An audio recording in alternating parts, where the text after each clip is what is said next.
خطبہ جمعہ ہو رہا تھا تو جناب علی المرتضیٰ نے جمعہ روک کے فرمایا بتاؤ بھائی مسلمانوں سب سے بہادر کون ہے؟ بتاؤ۔ لوگوں نے کہا حضور آپ ہی سب سے بہادر ہے، زمانہ جانتا ہے۔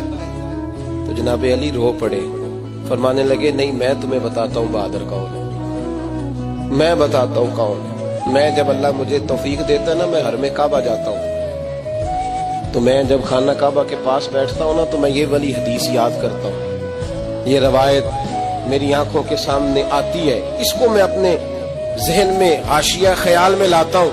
جناب علی المرتضیٰ فرمانے لگے میں بتاتا ہوں بہادر کون ہے۔ جناب کون ہے؟ فرمانے لگے ایک دن ایسا بھی آیا کہ مکے کے سارے سردار کٹھے ہو کے محبوب پاک پہ حملہ کرنے لگے، حضور کو گرا لیا نبی پاک۔ میٹھا ہی کھانا صرف سنت نہیں، پتھر کھانا بھی سنت ہے، صرف حلوہ کھانا سنت نہیں، پتھر کھانا بھی اس سنت کو بھی ادا کرنا۔ کہتے ہیں تھوڑے سے میٹھے چاول بھی کھا لو، کھانے کے ساتھ سنت ہے۔ میں نے کہا بھائی کبھی کبھی پتھر کھانا بھی سنت ہے، اس پر بھی توجہ کریں، اس کا بھی تھوڑا خیال فرمائیں۔ کہتے ہیں حضرت علی کے کفار مکہ نے نبی پاک صلی اللہ علیہ وسلم کو گرا لیا اور معاذ اللہ تشدد کرنے لگے۔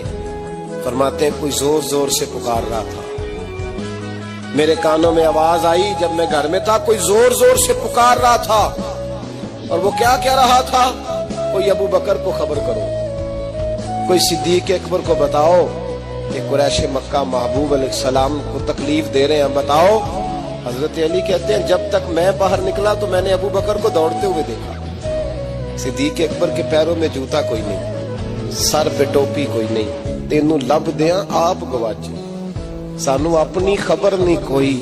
کہتے ہیں بھاگتے جا رہے ہیں، اور پھر جب صدیق اکبر پہنچے تو میں دوڑا آ رہا تھا اور منظر دیکھ بھی رہا تھا کہ ابو بکر صدیق نے ایک کافر کو ادھر پھینکا، دوسرے کو ادھر پھینکا، تیسرے کو ادھر، اور ساتھ ساتھ فرماتے جا رہے ہیں ظالموں اسے مارتے ہو جو تمہیں جنت کا راستہ دکھاتا ہے، ظالموں ان پر تشدد کرتے ہو جو تمہیں جہنم سے بچاتے ہیں، جو تمہیں اللہ کا قرب دیتے ہیں، جو تمہیں دنیا کی آزمائشوں سے بچانے آئے۔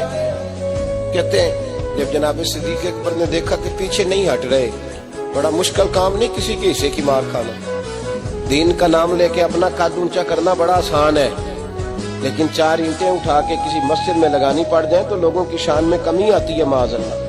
جناب ابو بکر صدیق رضی اللہ تعالیٰ عنہ حضور کے اوپر لیٹ گئے، اور مولا علی فرماتے ہیں نبی پاک کے حصے کی ساری مار ابو بکر صدیق نے کھائی، اور اتنی مار کھائی کہ بے ہوش ہو گئے۔